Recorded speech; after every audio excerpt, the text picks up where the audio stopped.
Starting with the great name of Almighty Allah, the most beneficent and merciful. Today we are going to explain the chapter number 1 of the high school grammar written by Wren and Martin, and its name is parts of speech. So what's parts of speech? Words are divided into different kinds or classes, and to different kinds or classes called parts of speech according to their use and function. According to their use and function, they do in a sentence, and the parts of speech are 8 in numbers. Okay, so what's word first? A collection of letters or a group of letters which gives to us full sense. A group of letters which gives to us full sense is called word. And these words are divided, and we divided these words into different kinds or classes called parts of speech according to their use and function that they do in a sentence. And the parts of speech are 8 in numbers. The parts of speech are 8 in numbers. The first one is noun, the second number is pronoun, the third number is verb, the fourth number is adverb, the fifth number is adjective, conjunction, interjection, and the last one is preposition. Today we are going to explain first the noun. That was noun. It is the name of place, person or thing. Noun, it is the name of place, person or thing. It is the name of place, person or thing. Any naming word is called noun. Any naming word is called noun. First, it is the name of place, person or thing. Another one definition that any naming word in this word is called a noun. Okay, in the word thing, we are mainly studying two things, two aspects. One is that one aspect that those things that we can see, touch, hear, taste, and smell. It means that we can judge by five things, senses. Those things that we can judge by 5 senses. For example, book. We can judge the book by 5 senses. We can see it, we can touch it, we can smell it, we can hear it. So this is the example of in the first one category we are studying, for example, book. In the second one category, those things that we can't see, hear, touch, taste, and smell, but we can think about it or them. In the second one aspect, we are studying that those things that we can't see, touch, hear, taste, and smell. It means that we can't judge those things by 5 senses. For example, angels. For example, angels. Another one example, God. We can't judge the angels or God by 5 senses. We can't see the angel or God. We can't hear the angel or God. We can't touch the angel or God. We can't taste and we can't smell. But we are thinking about the angel or God. That's why in the word thing we are studying these two aspects mainly, that those things that we can see, hear, taste, and touch, that I have given to the example of book or class. Class, mobile, etc. are the examples of the first one aspect. But the second one aspect, that those things that we can't see, hear, taste, touch, and smell, it means that we can't judge by the 5 senses. For example, angels and God. We can't judge the angels or God by 5 senses, but we can see about it. That's why we are studying these two aspects in the category of noun, and especially in noun in thing category. As we said that noun is the name of place, person, or thing, or any naming word is called noun. Some examples: Akbar was a great king. Kolkata is on the ugly. The rose smells sweet. The sun shines bright. His courage won his honor. So in the first one example, Akbar was a great king. In the first one example, Akbar was a great king. Akbar, it is a proper noun. So it is the example of a noun because it is the name of person. King, so it is also a noun, but this is a common noun. In the first one example, there are two nouns. First one is Akbar, but this is a proper noun, and the last one is a king. This is a common noun because Akbar, this is the name of someone. Kolkata is on the Hooghly. In this example, there are two nouns. One is called Kolkata because it is the name of place. So it is also noun and a proper noun, and Hooghly, it is also a proper noun because it is also the name of place. The rose smells sweet. The rose smells sweet. In this example, the rose, it's a noun, and it's a common noun. It's a noun. And the sun shines bright. In this example, the sun is also a noun. The sun is also a noun because it is the name of a thing. That's why it's also a noun. In this example, the sun is a noun. His courage won his owner. His courage won his owner. In this example, his courage, it's a common noun because it is the name of thing, and owner, it is also the name of thing. That's why it's also a common noun. Okay, the second one, pronoun. What's pronoun? A word which is used instead or in place of a noun. A word which is used instead or in place of a noun is called pronoun. And what's the function of pronoun? To avoid the repetition of a noun. To avoid the repetition of a noun. Examples: John is absent because he's ill. John is absent because he's ill. In the first one, in the example, in the first one portion, this is John, it's a noun. John, it's a noun. But in the second one portion, he is ill. But instead of John, we have used he. That's why it is called pronoun. And in the second one portion of the sentence, we have used the John to avoid the repetition of a noun. So in the example, John is, it is a noun, but he, it's a pronoun. So instead of John, and the second one, the second one part of sentence, we have used a pronoun he. According to the second one example, the books are where you left them. The books are where you left them. So in this example, the books, this is a noun. Are where you left them. Them, it's a pronoun. Because we have used them instead of the books. We have used them instead of the books. That's why it's a the them, it's the pronoun, and the books, this is a noun. In the adjective portion, what's adjective? A word which modify a noun or pronoun. Another one definition: a word which show the quality or condition of a noun or pronoun. So a word which modify a noun or pronoun. What does it mean? Modify means to add extra information. Modify means to add extra information. To add extra information. Extra information. So adjective, it will be modify a noun or pronoun. It will be described to us a noun or pronoun. Examples: he is a brave boy. He is a brave boy. In this example, brave, it's adjective. Why is this adjective? Because the boy, it's a noun, and it is the brave, the word boy, it is describing or modifying a word noun, boy. That's why the brave boy, it's adjective. It's adjective in the word, it's adjective in the sentence, and the word boy, it's a noun. So in the example, the word boy, it's modifying a word noun, boy. That's why the word boy, it's adjective. The second one example: there are 20 boys in the class. There are 20 boys in the class. So 20, it's adjective. It's adjective. Why is this adjective? Because boys, this is noun. Boys is this noun, and it is describing the boys. It is describing the word 20. It's describing the boy, that there are 20 boys in the class. That's why the word 20 is adjective in this word, and boys are noun. The third one example: she is a beautiful girl. She is a beautiful girl. Again, girl, it's a noun. Girl, it's a noun, but beautiful, it's adjective. Why is this adjective? Because the word beautiful, it is modifying a word girl. That's why the word beautiful, it's adjective. Okay. So what's verb? The next one step is verb. So what's verb? A verb which shows an action, event, or state. A word which shows an action, event, or state. Examples: he runs. He runs.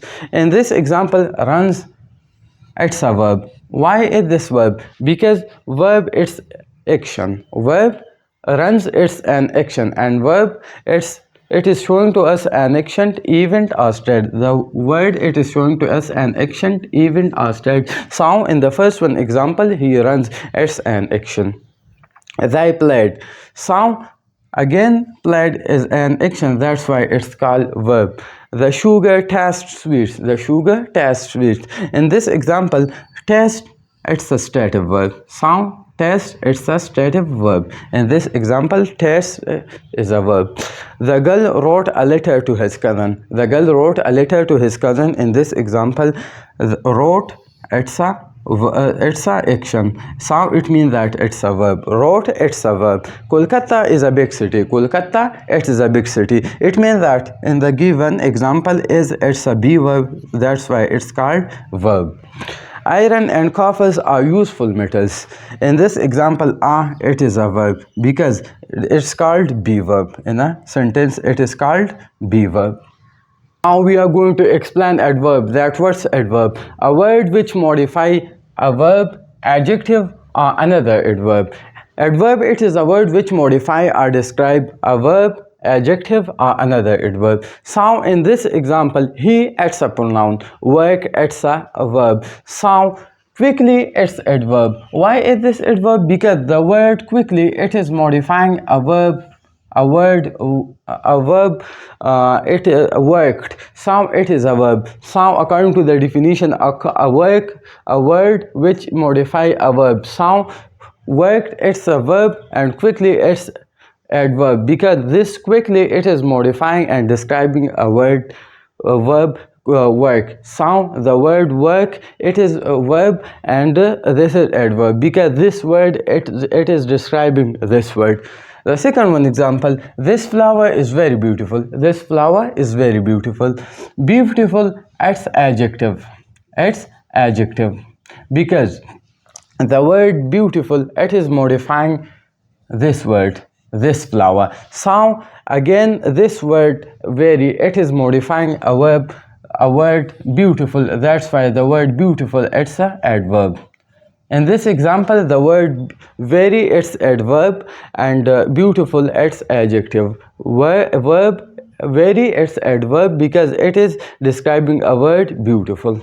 Okay, in the third one example, she pronounced the word quite correctly. She pronounced the word quite correctly. In this example, quite correctly, it is describing or modifying a verb pronounced. So it means that correctly. So it means that quite correctly, it's a adverb. It's a adverb because it has modified a word pronounced, and pronounced, it's a verb. So again, quite modify a verb. Quite modify a word quite correctly. That is also, the word quite is also adverb. And we have said in the definition, a verb which modify a verb, adjective, or another word, or another adverb. So this is another adverb. Quite is also adverb, that it has modified the second one word, and correctly is also adverb. She is very beautiful girl. She is very beautiful girl. In this example, girl, it's a noun.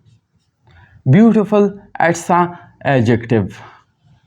But the word very, it is modifying or describing a word beautiful. That's why very, it's adjective. That's why very, it's adverb. And the word beautiful, it's adjective. And according to the definition, a word which modify a verb, adjective. So this word has modified the word adjective. That's why very, it's adverb. Okay, what's preposition? A word which shows the relation of a noun or pronoun with something else. A word which shows the relation of a noun or pronoun with something else is called preposition. For example, there is a cow in the garden. There is a cow in the garden. Garden, it's a noun. So there is a relation between the word cow and garden.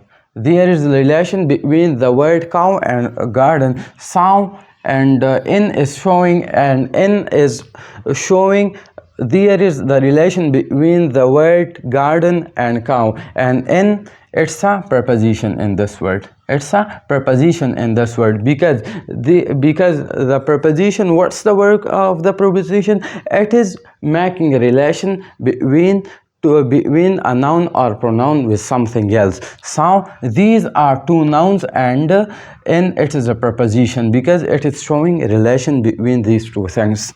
A fair little girl sat under a tree. A fair little girl sat under a tree. In this example, In this example, girl, it's a noun. Sow, tree, again it's a noun.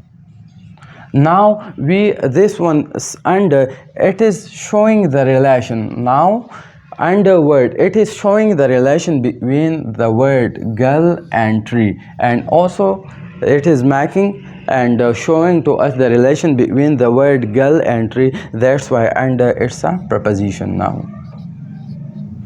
A word which joins two words, two sentences or classes, or a word which links two words, two sentences or classes is called conjunction. Examples: Rama and Hari are cousins. Rama and Hari are cousins. In this example, Rama, it is a proper noun. So Hari are cousins. So that is also the part of sentence. So this one name and this one part of sentence. So it is linking a word. And that's why a word which is linking two words, two sentences or classes, that is called conjunction. These two parts of the sentences are connected by and. So and it's a conjunction. It's a conjunction because it is connecting to the two parts of sentences in this example. 2 and 2 makes 4. 2 and 2 makes 4. In this example, and again it's a conjunction because this word and this portion of word, this word and this portion of word, it is connected by a word and. That's why and it is a conjunction. In the third one example, I ran fast but missed the train. I ran fast but missed the train. So this is also the part of sentence and that is also the part of sentence. So these two parts of the sentences, were linked by the word but. That's why the word but, it's a conjunction here.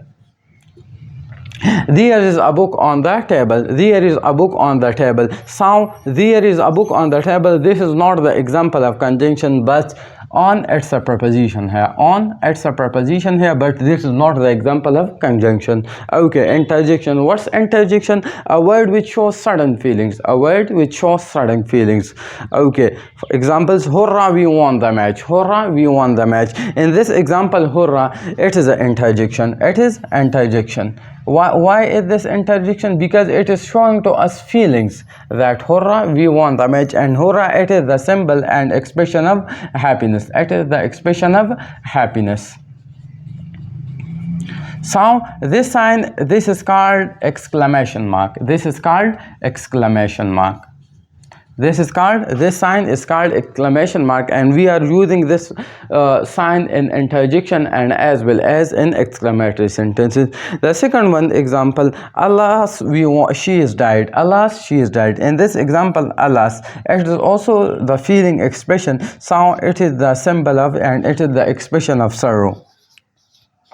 So in this example, alas, it's a interjection. It's a interjection. Alas, it's interjection. Okay, and again we have used this one sign of exclamation.